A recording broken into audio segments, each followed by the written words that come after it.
Hi guys, welcome to Glitch Guru. In this video, we'll show you how to easily view the deleted text messages on your Samsung Galaxy phone.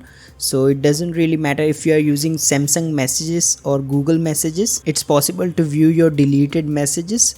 So first let's start with Samsung Messages app. Now let's say you have accidentally deleted this message by long pressing it and selecting this delete option.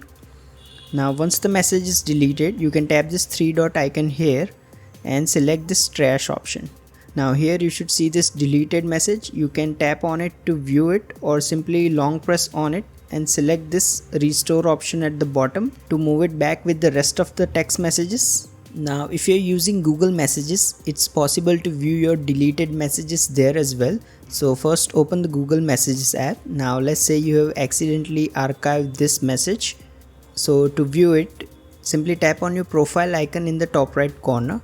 Now you will see this archived option. Simply tap on it and you should find your archived message right here. You can then long press on the message and tap on this archive icon again to unarchive it and move it back with the rest of your messages. If you find this video useful, please don't forget to like and subscribe to Glitch Guru.